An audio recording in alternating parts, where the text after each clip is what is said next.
memo. Yep. And tell us a little bit about the memo. What's it about? So the memo is a new online publication we launched about 6 months ago, and we're focused on innovation, trends, and technology, and the way that's changing our lives and it's changing business. Okay, excellent. And you're not just focusing on technology.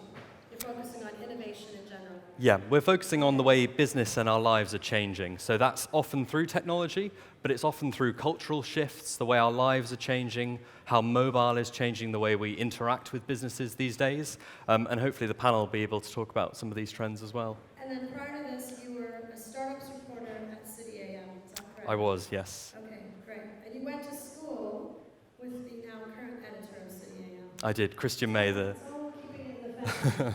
So you're a startup reporter working for a startup, reporting on startups. Yes. That's rather meta, very much about inception, isn't it? Absolutely. Okay, and then your views on fintech. I know we've got some of the most innovative founders of some of our fintech startups here in the UK. Obviously, London is a world leader in fintech. So just some of your points of view on what's happening in this space. I think fintech is one of the most powerful forces going on in technology at the moment. We've got these banks who haven't innovated for hundreds of years. The big four banks were founded in the 16th and 17th century, and things just haven't really changed since then. So now you've got these young, disruptive companies coming through, and some of their products are really going to change the way we spend our money, the way we manage our money, and give us a lot more power and control over those things. Great. So with that, can we call up marketing voice Stripe and Go Carlos? Great. Guys, do you want to come up?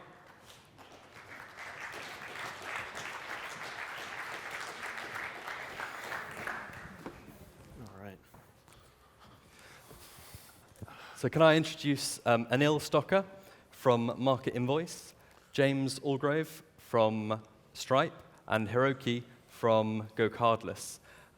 Guys, by way of introduction, do you just want to first of all explain how your businesses are changing the way companies manage their money?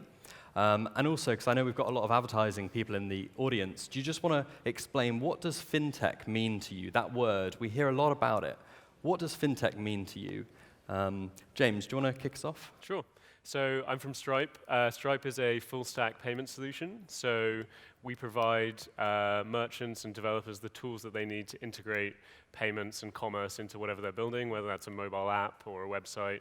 And yeah, that's what we do. And I guess what fintech means to us is really, to that point, is providing the tools and access to a lot of these services that historically have been kind of restricted to banks or certain types of company, and really unlocking a lot of the innovation that goes along with accessing and those services in a way that that allows them to be used in new ways.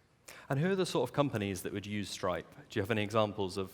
Yeah, all sorts. So we work with a lot of startups, both really early stage ones all the way through to kind of later stage ones. So Deliveroo, Kickstarter, and then actually we are a fintech company in our own right, but we work with a lot of other fintech companies. So things like Crowdcube and Seeders, Nutmeg, TransferWise, they're all of our customers as well. Great.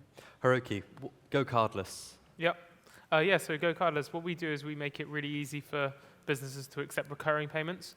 And we do that by building technology on top of the bank-to-bank mechanisms like direct debit. So kind of similar story to Stripe, but focused on a particular type of technology and a particular type of mechanism. So we work with businesses similar kind of all the way from really small businesses and informal groups all the way through to much larger organizations. And we've been going for about 4 years based in London and work with about 13,000 businesses right now. And fintech as a trend, what does fintech mean to you? So for me, I kind of see fintech slightly differently in the sense that, like, when we started out, we didn't really see it as fintech. That wasn't a label that people used. And I think it's just a label that's been used now more recently because of this trend where consumers and businesses are increasingly open to using technology companies and technology platforms to manage their financial services. And that's creating a lot of disruption and a lot of opportunities in the market. So really, fintech for me is just simply tech startups working on financial services problems. Great. Anil, Market Invoice is a little bit different from these Yes. other two businesses. Yeah, so Market Invoice is a peer-to-peer business finance platform. So we help businesses manage their cash flow better. How they do that is that let's say they have customers who are paying them on 60, 90, 120 days. They can come to our platform, sign up, and effectively borrow money against an invoice. And what we're trying to do is we're trying to kind of disrupt the whole short-term working capital space. Like banks have offered traditional products like factoring or trade finance or cash flow finance, which have been very difficult for customers to use. So we're using this kind of marketplace methodology.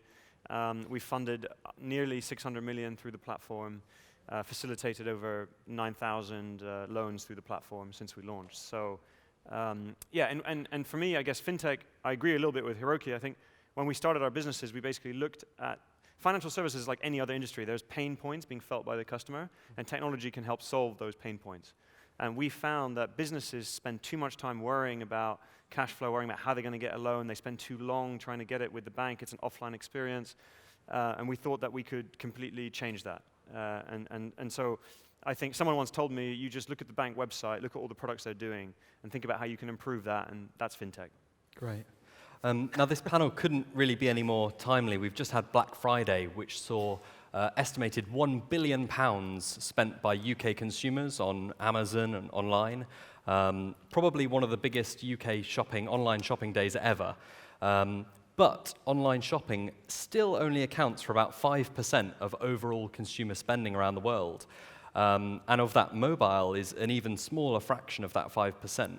So what's going on? What's holding back people spending their money online at the moment? James, do you want to? Yeah. So I think if we take a step back and we think about how online payments works, essentially the payment methods that we use to pay for things online, the whole system was really built for use offline. So it works pretty well. You go into a shop, you have your credit card, you buy something, you walk out with it. It's all great. When you take that online, a lot of things break, and a lot of things don't work the way that they should. And so really that's kind of where we see ourselves fixing a lot of those problems that exist online in terms of how do you securely transmit the transaction, how do you make the checkout really seamless, especially on mobile, not entering your 16-digit card number, but using something like Apple Pay to do it really quick and seamlessly. Things like that, all of those bits need fixing before we can see the full uptake of e-commerce in the way that was originally envisaged. And I guess to your point on mobile, like 60% of browsing happens on mobile, but only 15% of actual e-commerce spend happens on mobile. So there's clearly a disconnect there, which is why I think we're still kind of early on in terms of £1 billion sounds like a lot of money to be spent on Black Friday, but really that's just scraping the surface of what's possible once we fix a lot of those things. Hiroki, in the recurring payment space, what's going on in that space at the moment? Is it still broken? Yeah, absolutely. I mean, I think that there's definitely the point that stands around how all these systems tie together and the fact that they're not really designed for an online world. A lot of what you're seeing today is old legacy technologies that are being effectively backfilled for online use. So I think that the longer-term trend will become something around how the underlying mechanisms and infrastructure evolves to meet online needs. But I think that what's driving this kind of trend towards online, and I'm not sure I completely agree with you. It's only 5% now, but if you look at the growth of it, it's pretty clear what the trend is, right? And I think there it's more about people's consumers' habits and preferences, right? People that weren't necessarily comfortable putting their card information or their bank account information online 5-10 years ago, like my mum, are now shopping online. And so I think that there's definitely like just an element of time of people getting used to and feeling secure about these kind of transactions.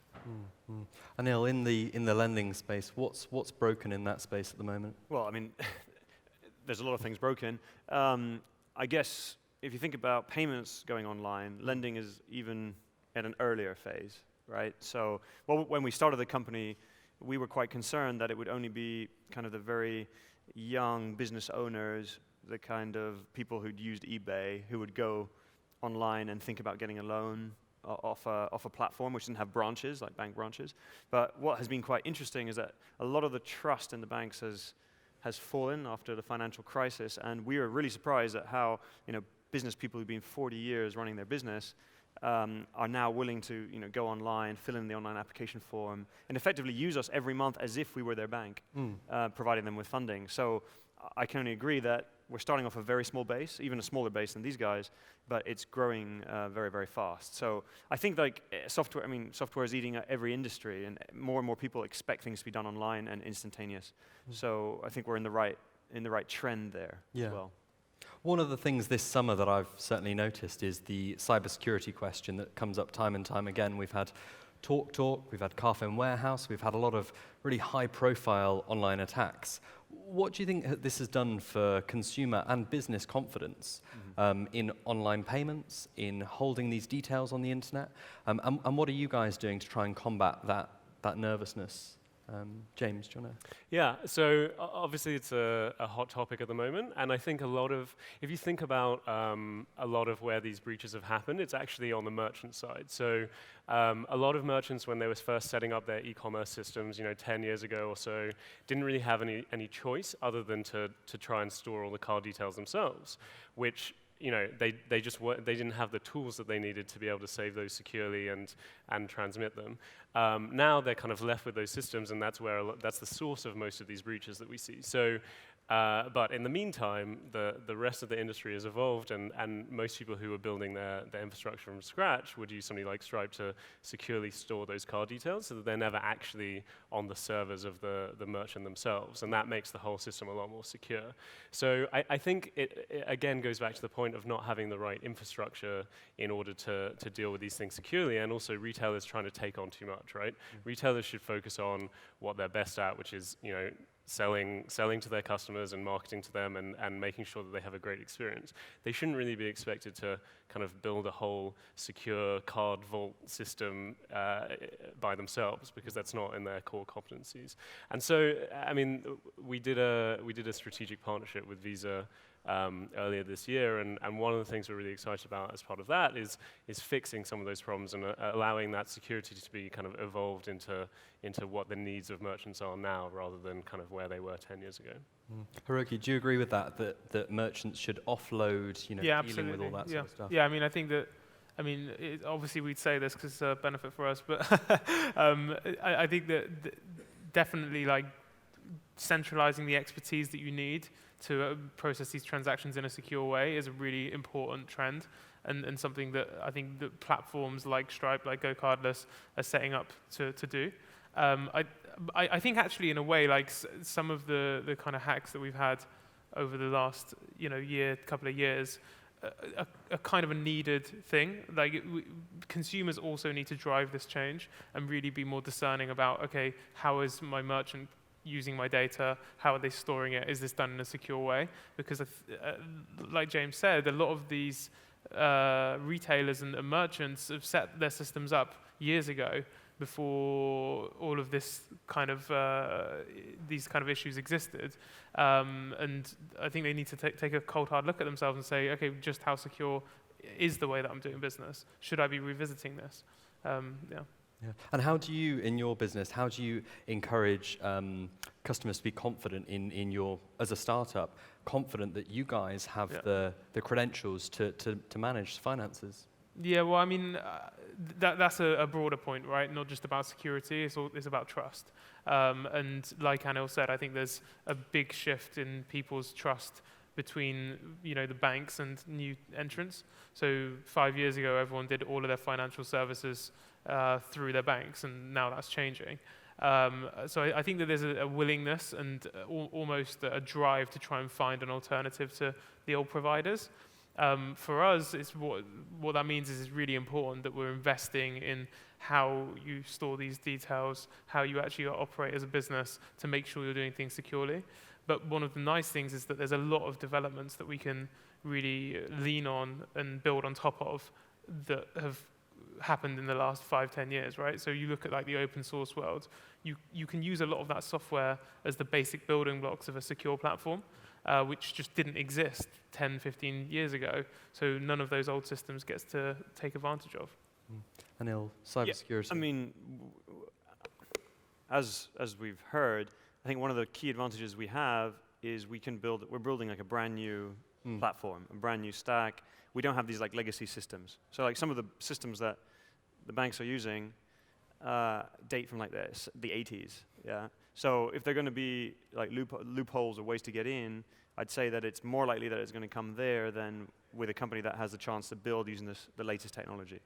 That's not to say that we don't take it very seriously, of course. We do, and in fact, one of the things we're really focusing on now is because we're shifting 60, 70 million pounds every month through our system, is trying to break it and re-break it and trying to basically make it more secure. But yes, it's something that we take very, very seriously. I think all internet companies have to. It has to be a number one thing, as well as growth, right? It has to be stable. You guys have all mentioned the same thing, that banks have old, outdated systems and software. What have these institutions' attitudes been to you guys coming in with your new products and your new software? How have the banks reacted to Stripe? It's a good question. So Stripe's essentially a software platform that sits on top of the kind of underlying financial infrastructure. And so our point of view on this is that there's not so much wrong with the actual underlying infrastructure of the banking system in terms of like accounts and transfers. A lot of those things could be better, but really the problem is in the access to those services and also the interfaces that you use, right? The design that goes along with it. And I guess Stripe and GoCardless have both approached this in the same way of like actually providing access to these services where they weren't available before. So if you think about how we've approached that problem, it was really difficult to set up what's called a merchant account, but what you need to process card transactions before we came along. And we looked at that problem, we thought, well, why should it be so difficult for a new company to start accepting card payments, right? Every business needs to accept payments in order to have revenue and therefore survive. So why don't we make that easier? And so we kind of rethought how that whole sign-up process works, and we have a kind of instant onboarding. It takes 5 minutes to fill in the application form, and it's completely different from if you were to go to your bank, where it's filling in lots of paperwork and faxing it away and then waiting 3 weeks and getting an answer and maybe getting an account or maybe not. So so I think a lot of it is less to do with the actual like underlying infrastructure of the financial system. It's more about like how you access it and the interfaces that are available. So to that point, I think banks carry a lot of luggage around the way that their systems work, the way that they can onboard merchants, and a lot of things that being a small company, you get an advantage over it, which is kind of you can spend the time to make sure that you know your customers well in a way that if you're a very large customer, you can't. And so I think part of it is they would like to be doing more what we're doing, but they're so constrained by what they've built up in the past that they can't do that. Anil, Market Invoice, would it be fair to say you guys are challenging traditional products offered by banks like short-term loans for businesses? Yeah, I think we are taking one activity that has been done by the bank and trying to improve it. I don't think we're not displacing the bank, because the bank does lots and lots of things under one roof. We do rely on the banking infrastructure to move money around. We're not a bank ourselves, right? We have this kind of relationship where we are competing with them, but also partnering with them. I think that a lot of the things that we are doing are just that banks would really struggle to do it, just around collecting the data, making data-driven decisions, allowing a way of underwriting the risk of a small business that does not involve a face-to-face overhead, like sales team, risk committees, that make executing these smaller loans very expensive for banks. So I also see my relationship with banks as an opportunity, and I think the smartest banks will seek to partner or do some alliances, as they're doing already, especially in the areas that they're weak, because it will take them a long time, and they've got a lot of things that they're worrying about in terms of regulation and just getting their core stuff working. So I would say that I think maybe you will see more. I mean, we're quite excited about about what we can do with the banks, not only just competing with them. I think that's a great point, actually. There's been a lot of changes in the regulation recently that actually make a lot of segments that banks used to play in completely unprofitable because of the cost of serving those type of customers. I guess we're all examples of companies that serve, at the smaller end of the market as well as the larger end, and at the smaller end, a lot of banks have kind of pulled out of that, and so we provide a channel that they wouldn't have been serving anyway. A lot of the time they would have chosen to withdraw from. So I think, it certainly isn't just like us, trying to win stuff off of banks. There's also an element of we're serving a segment that they just don't have an interest in serving these days. James, in Stripe's case, PayPal is one of your big competitors. Would you say similarly with PayPal, that it's you can work with them, or is that more competitive? PayPal's a little bit of a different approach to how Stripe works. So if you think about when you pay with PayPal, you have to create a PayPal account, you log in with it, and then you use that to pay across lots of different sites. So essentially, as a merchant, you're kind of giving your customer a way to PayPal to sign up and maybe come back again or maybe not. Whereas Stripe approached it very much the opposite, where we give our merchants the tools they need to build a kind of checkout process that never leaves their site and is fully branded, and we never get in between them and their customer, right? So it's a very different approach. I think PayPal are going more and more down that consumer route because it does strengthen what they have, which makes sense. Which in the long term, if they're evolving in that direction, that's kind of away from where we are, which is firmly kind of allowing merchants to create their own checkout experiences. Hiroki, is it a dog eat dog? Is it winner takes all, or can you work with these incumbent institutions? Well, I think, like Anil and James said, there's always going to be this tension between fintech companies working with the banks that provide the fundamental rails and infrastructure behind all of our businesses, and then competing with them on products and services. For me, I think the interesting point is around focus, right? Like Anil said, you go to a bank's website and they do every single thing that all of our companies do, right? And that makes it very, very difficult to A, provide a really great service and experience, and B, to focus on the full market, right? It's very hard to go and serve small businesses for payments when you're also doing loans for big corporates. So I think that what will happen is that, every bank is taking their own different approach, and you'll see different strategies emerge, but I think what will happen is that a lot of fintech companies will take specific verticals and really win in those markets. And we're still at the very early stages of that. Like, we're talking about e-commerce only being 5% of the transactions, and you'll see a similar kind of trend, I think, with some of these fintech areas. And then that will mean that some of the banks will need to really choose which of the areas they want to focus on and double down on. And that's the kind of coexistence that I'd anticipate. There's also a great opportunity for fintech players to collaborate and work together as well. Yeah, as we start to do more in our respective fields. I think it's already happening, but there's even talk of online banks coming, with banking licenses, online banks, and there's no reason why Market Invoice couldn't plug into those current account holders as well. So collaboration across fintech should also increase. So you guys would all agree that the traditional bank's failure has been trying to be everything to everyone. They've had to try to have every product in there, which means that they've all been bad at doing all of them. Yeah, and I think when we get bank accounts that are able to be accessed by lots of other types of services, that's when things get really interesting, right? Because then and this is something that legacy banks are traditionally trying to protect because they do offer all those services. So part of their value proposition is being able to sell all of those services to their customers. But when you have people who are starting banks that are just focused on delivering a really good kind of current account experience and are open to other people selling invoice financing or payment services on top of that, that's when it starts to get really interesting, because then you can put these things together in lots of different ways and create really great solutions where previously you were just choosing a bank and then you probably end up buying whatever they offer you, but they might be really good at one thing and really terrible at the other. This is the idea of open API banking, where anyone can access your current account. Yeah, definitely. Because at the moment, that's like kind of a walled garden for the banks. Like, they have all that information and they make it very, very hard for users to share it. So as part of our online application form, we parse through bank statements, right, to look at in and outflow of a company's cash. And that's a a factor that goes into whether we can provide credit to the customer. And companies, I mean, business owners are having to like download and upload because there's no way of porting that information. So, and I guess the same with you guys, right? Yeah. In that if you can access that bank current account data instantly through an API, that is great.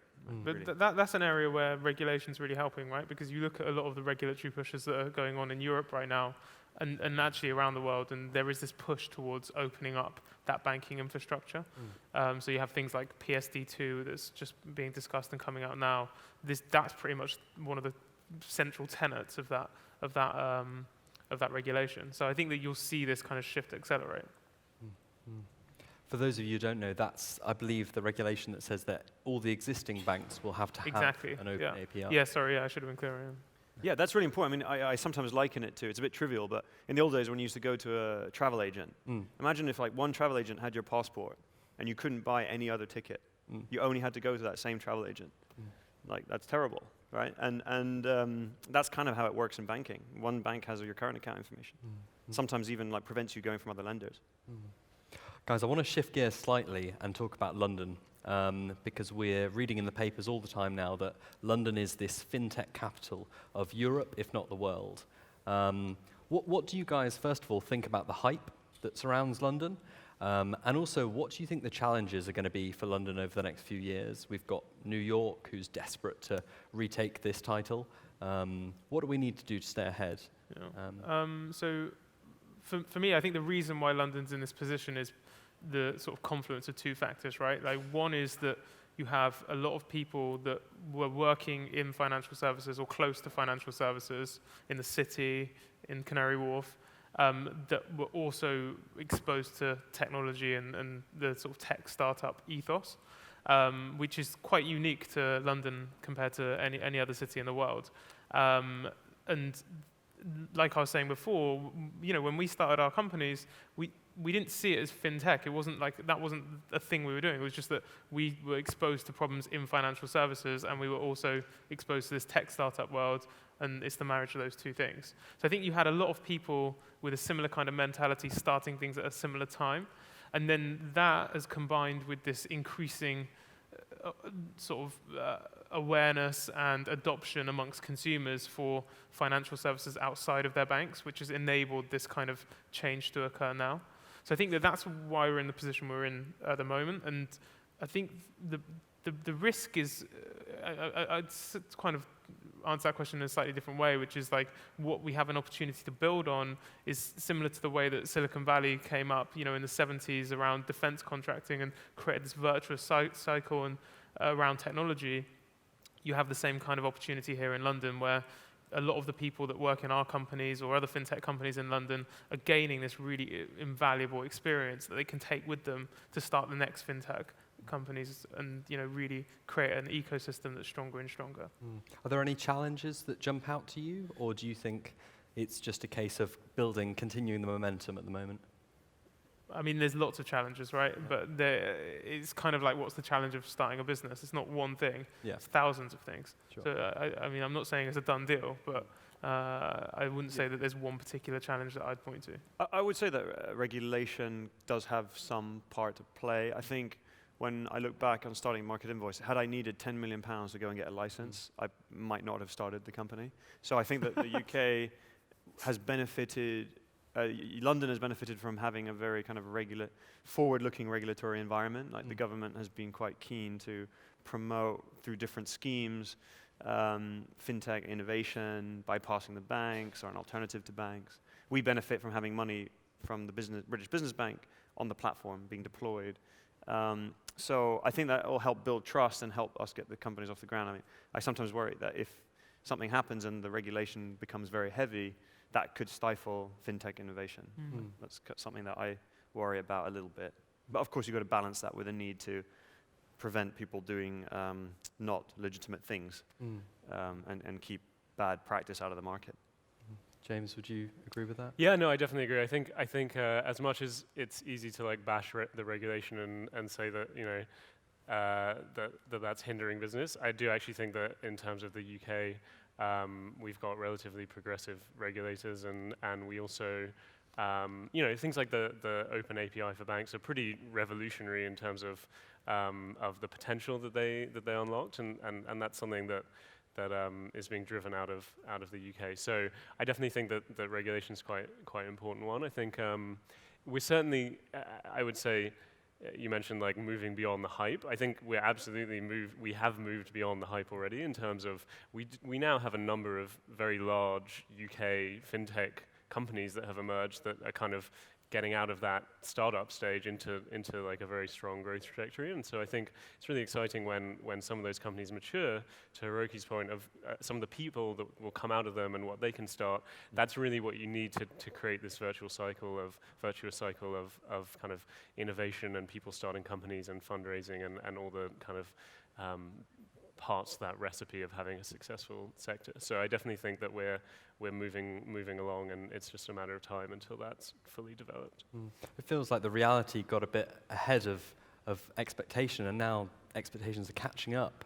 So it's not hype, it's as much as it's a readjustment of what's actually going on. Guys, in the future, I just want to future gaze for a little minute, because this is a conference about the future.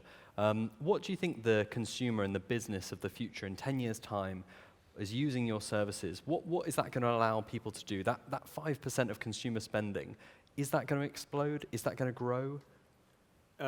Okay, so for us, I was we had an event up in Manchester last week, and we had a panel of companies that had used us, and to sum it up, they kind of were like, using Market Invoice gives me the confidence to be able to like run my business.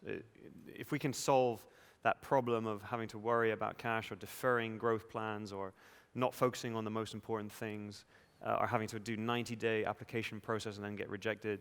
We want business owners to really focus on what they're good at, which is selling the company, signing up new contracts, and we take the problem of the monthly working capital finance off their plate. That's what our mission is, and I think I see a future where that's possible. I think for us, it's to the point I made earlier around so much time is spent online, but so little money is spent online, is really fixing that disconnect. And so just allowing merchants to set things up in a way that's really easy for consumers to buy when they want to buy, whether that's on mobile or desktop or whatever, and really closing that gap and providing the tools to do that. So yeah, in the future, I think it should be much easier to transact online, whether that's buying something or selling something or starting a business. Yeah, for me, I think some of the things that we do that I get most excited about is actually where you're enabling businesses that you'd never think of as online businesses to really use the power of the internet to run their day-to-day operations, right? So whether it's a Boy Scout group collecting fees from the parents, or a old magazine that's starting its website and selling a subscription there. I think more and more of the offline world is moving online, even if it's still happening in the real world, right? And I think that's the trend that we'll see, and certainly I'd expect that 5% to be more like 50% plus within a few years. Great. Anil, James, Hiroki, thank you all very much. And thanks for listening, guys. Thanks a lot. Thank you.